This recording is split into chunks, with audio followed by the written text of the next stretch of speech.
Hi hello friends, ಎಲ್ಲರಿಗೂ ನಮಸ್ಕಾರ. Food junction ಕಾರ್ಯಕ್ರಮಕ್ಕೆ ಸ್ವಾಗತ. ಹೊಸದಾಗಿ ನನ್ನ ವಿಡಿಯೋವನ್ನು ನೋಡ್ತಾ ಇರೋರು ಪ್ಲೀಸ್ ಸಬ್ಸ್ಕ್ರೈಬ್ ಮಾಡ್ಕೊಳ್ಳಿ. ಬನ್ನಿ, ಇವತ್ತು ನಾನು ನುಗ್ಗೆ ಸೊಪ್ಪಿನಲ್ಲಿ ಆರೋಗ್ಯಕರವಾದಂಥ ಚಟ್ನಿ ಪೌಡರನ್ನು ಮಾಡೋದನ್ನು ತೋರಿಸ್ಕೊಡ್ತಾ ಇದ್ದೇನೆ. ಅದರಲ್ಲಿ ನುಗ್ಗೆ ಸೊಪ್ಪು ಅಂದರೆ ನಮ್ಮ ಆರೋಗ್ಯಕ್ಕೆ ತುಂಬ ಒಳ್ಳೆಯದು. ಈ ನುಗ್ಗೆ ಸೊಪ್ಪಿನಲ್ಲಿ vitamin A, vitamin C, vitamin E, calcium, potassium, beta ಕ್ಯಾರೋಟಿನ್ಗಳು ಇವೆ. ಇವು ಅನೇಕ ಸೋಂಕುಗಳಿಂದ ದೂರವಿಡುತ್ತದೆ. ಇದೊಂದು ಡಯಟ್ ರೆಸಿಪಿ ಅಂತಾನೆ ಹೇಳ್ಬೋದು. ತುಂಬಾನೇ ಚೆನ್ನಾಗಿರುತ್ತೆ. ಖಂಡಿತ ನೀವು ಕೂಡ ಒಮ್ಮೆ ಟ್ರೈ ಮಾಡಿ, ತುಂಬಾನೇ ಇಷ್ಟಪಟ್ಟು ತಿಂತೀರಾ. ಹಾಗಿದ್ರೆ ಮಾಡೋ ವಿಧಾನ ತಿಳಿದುಕೊಳ್ಳೋಣ ಬನ್ನಿ. ಗ್ಯಾಸ್ ಅನ್ನ ಆನ್ ಮಾಡಿಕೊಂಡು ಒಂದು ಪಾತ್ರೆಯನ್ನ ಇಟ್ಟು, ಪಾತ್ರೆ ಸ್ವಲ್ಪ ಬಿಸಿ ಆದ್ಮೇಲೆ 3 ಟೇಬಲ್ ಸ್ಪೂನ್ ಅಷ್ಟು ಎಣ್ಣೆಯನ್ನ ಸೇರಿಸ್ಕೊಳ್ತಾ ಇದ್ದೇನೆ. 2 ಟೇಬಲ್ ಸ್ಪೂನ್ ಅಷ್ಟು ಕಡಲೆಬೇಳೆ, 2 ಟೇಬಲ್ ಸ್ಪೂನ್ ಅಷ್ಟು ಉದ್ದಿನ ಬೇಳೆಯನ್ನು ಹಾಕಿಕೊಂಡು ಫ್ರೈ ಮಾಡ್ಕೊಳ್ತಾ ಇದ್ದೇನೆ. ನಂತರ 1 ಕಪ್ ನಷ್ಟು ನಾನು ಶೇಂಗಾನ ಸೇರಿಸಿಕೊಂಡು ಅದನ್ನು ಕೂಡ ಫ್ರೈ ಮಾಡ್ಕೊಳ್ತಾ ಇದ್ದೇನೆ. ನಂತರ 3 ಟೇಬಲ್ ಸ್ಪೂನ್ ಅಷ್ಟು ಧನಿಯನ್ನ ಸೇರಿಸ್ಕೊಳ್ತಾ ಇದ್ದೇನೆ. ಕಡಿಮೆ ಉರಿನಲ್ಲಿ ಇಟ್ಟು ಫ್ರೈ ಮಾಡ್ಕೊಳ್ತಾ ಇದ್ದೇನೆ. 1 ಗಡ್ಡೆ ಬೆಳ್ಳುಳ್ಳಿಯನ್ನ ಸಿಪ್ಪೆ ಸಮೇತ ಸೇರಿಸ್ಕೊಳ್ತಾ ಇದ್ದೇನೆ. ಖಾರಕ್ಕೆ ನಾನು 15 ಬ್ಯಾಡಗಿ ಮೆಣಸಿನಕಾಯಿಯನ್ನ ಸೇರಿಸಿಕೊಂಡು ಅದನ್ನು ಕೂಡ ಚೆನ್ನಾಗಿ ಫ್ರೈ ಮಾಡ್ಕೊಳ್ತಾ ಇದ್ದೇನೆ. ಇವೆಲ್ಲವೂ ಚೆನ್ನಾಗಿ ಎಣ್ಣೆಯಲ್ಲಿ ಫ್ರೈ ಆಗಬೇಕು. ಫ್ರೆಂಡ್ಸ್, ಈ ರೆಸಿಪಿನ ಬಿಸಿ ರೈಸ್ ಜೊತೆ ತಿಂದ್ರೆ ತುಂಬಾನೇ ಚೆನ್ನಾಗಿರುತ್ತೆ. ಮಕ್ಕಳ ಟಿಫನ್ ಬಾಕ್ಸಿಗೂ ಕೂಡ ಈ ರೈಸ್ ಅನ್ನ ಮಾಡಿ ಕಟ್ಟಬಹುದು. 1 ಟೇಬಲ್ ಸ್ಪೂನ್ ಜೀರಿಗೆ, ಚಿಕ್ಕ ನಿಂಬೆ ಹಣ್ಣಿನ ಗಾತ್ರದಷ್ಟು ಹುಣಸೆ ಹಣ್ಣನ್ನ ಸೇರಿಸಿಕೊಂಡು ಅದನ್ನು ಕೂಡ ಫ್ರೈ ಮಾಡ್ಕೊಳ್ತಾ ಇದ್ದೇನೆ. ಫ್ರೆಂಡ್ಸ್, ನಾರ್ಮಲ್ ಆಗಿ ಎಲ್ಲ ಚಟ್ನಿ ಪುಡಿನೂ ಎಲ್ಲರಿಗೂ ಗೊತ್ತಿರುತ್ತೆ. ಈ ನುಗ್ಗೆ ಸೊಪ್ಪಿನಲ್ಲಿ ಒಮ್ಮೆ ಚಟ್ನಿ ಪುಡಿಯನ್ನ ಮಾಡಿ ನೋಡಿ, ತುಂಬಾನೇ ಇಷ್ಟಪಟ್ಟು ತಿಂತೀರಾ.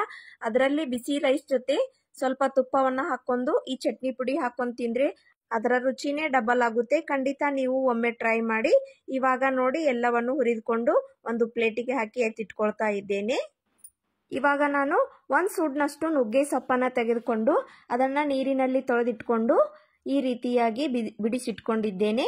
ನಂತರ ಸ್ವಲ್ಪ ಕರಿಬೇವು ಸೊಪ್ಪನ್ನು ಕೂಡ ತೆಗೆದುಕೊಂಡು ಅದನ್ನು ನೀರಿನಲ್ಲಿ ತೊಳೆದಿಟ್ಕೊಂಡಿದ್ದೇನೆ.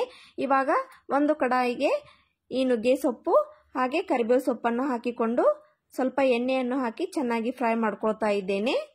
ಫ್ರೆಂಡ್ಸ್, ಈ ಚಟ್ನಿ ಪೌಡರನ್ನು ಏರ್ಟೈಟ್ ಬಾಕ್ಸ್ನಲ್ಲಿ ಹಾಕಿ 1 ತಿಂಗಳವರೆಗೆ ಸ್ಟೋರ್ ಮಾಡಿ ಇಟ್ಕೊಳ್ಬಹುದು. ಅದೇ ಫ್ರಿಜ್ ನಲ್ಲಿ ಇಟ್ಟರೆ 3 ತಿಂಗಳವರೆಗೂ ಇದನ್ನ ಸ್ಟೋರ್ ಮಾಡಿ ಇಟ್ಕೊಂಡು ತಿನ್ಬಹುದು. ತುಂಬಾನೇ ಚೆನ್ನಾಗಿರುತ್ತೆ. ಫ್ರೆಂಡ್ಸ್, ಈ ನುಗ್ಗೆ ಸೊಪ್ಪನ್ನ ಸೇವನೆ ಮಾಡೋದ್ರಿಂದ ತಲೆ ಕೂದಲು ಉದುರುವವರು, ರಕ್ತಹೀನತೆ, ಸಂಧಿವಾತ, ಥೈರಾಯ್ಡ್ ಹಾಗೂ ಮಧುಮೇಹ ಎಲ್ಲ ಕಾಯಿಲೆಗಳಿಗೆ ಹಾಗೂ ತೂಕ ಕಡಿಮೆ ಮಾಡಲು ತುಂಬಾನೇ ಸಹಾಯವಾಗುತ್ತೆ. ಇವಾಗ ನಾನು ಇದನ್ನ ಫ್ರೈ ಮಾಡಿ ಎತ್ತಿಟ್ಕೊಂಡಿದ್ದೇನೆ. ಇವಾಗ ಮಿಕ್ಸಿ ಜಾರನ್ನ ತೆಗೆದುಕೊಂಡು ಆಗ್ಲೇ ಫ್ರೈ ಮಾಡಿಕೊಂಡ ಮಸಾಲೆಯನ್ನ ಈ ಗ್ರೈಂಡರ್ಗೆ ಹಾಕಿ ಚೆನ್ನಾಗಿ ಗ್ರೈಂಡ್ ಮಾಡ್ಕೊಳ್ತಾ ಇದ್ದೇನೆ.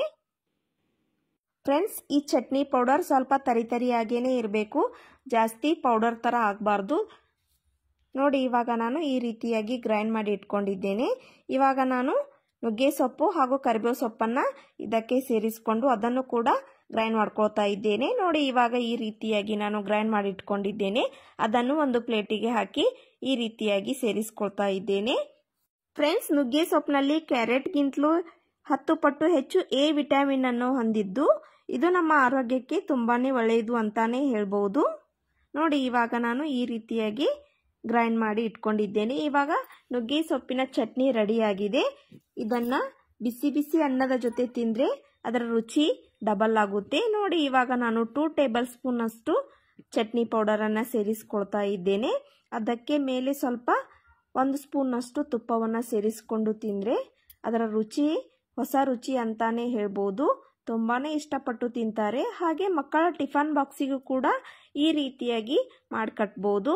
ಇದೊಂದು ಹೆಲ್ದಿಯಾದ ರೆಸಿಪಿ ಅಂತಾನೆ ಹೇಳ್ಬೋದು. ಡಯಟ್ ಮಾಡೋರು ಹೇಳಿ ಮಾಡಿಸಿದ ರೆಸಿಪಿ ಅಂತಾನೆ ಹೇಳ್ಬೋದು. ಫ್ರೆಂಡ್ಸ್, ಈ ಚಟ್ನಿ ಪೌಡರ್ದಿಂದ ಈ ರೀತಿಯಾಗಿ ಉಂಡೆಗಳನ್ನ ಮಕ್ಕಳಿಗೆ ಕೊಟ್ರೆ ತುಂಬಾನೇ ಇಷ್ಟಪಟ್ಟು ತಿಂತಾರೆ. ಈ ರೆಸಿಪಿ ನಿಮಗೆ ಯೂಸ್ಫುಲ್ ಆಗುತ್ತೆ ಅಂತ ಅನ್ಕೋತೀನಿ. ಈ ವಿಡಿಯೋ ನಿಮಗೆ ಯಾವುದೇ ಒಂದು ಕಾರಣಕ್ಕಾದ್ರೂ ಇಷ್ಟ ಆಗಿದ್ರೆ ಲೈಕ್ ಮಾಡಿ, ಶೇರ್ ಮಾಡಿ. ಇನ್ನಷ್ಟು ಈಸಿ ರೆಸಿಪಿಗಾಗಿ ನನ್ನ ಚಾನಲ್ ಅನ್ನ ಸಬ್ಸ್ಕ್ರೈಬ್ ಮಾಡಿಕೊಳ್ಳಿ. ಮುಂದಿನ ಇಂಟ್ರೆಸ್ಟಿಂಗ್ ರೆಸಿಪಿಯೊಂದಿಗೆ ಮತ್ತೆ ಸಿಗ್ತೀನಿ. Keep watching. Thank you.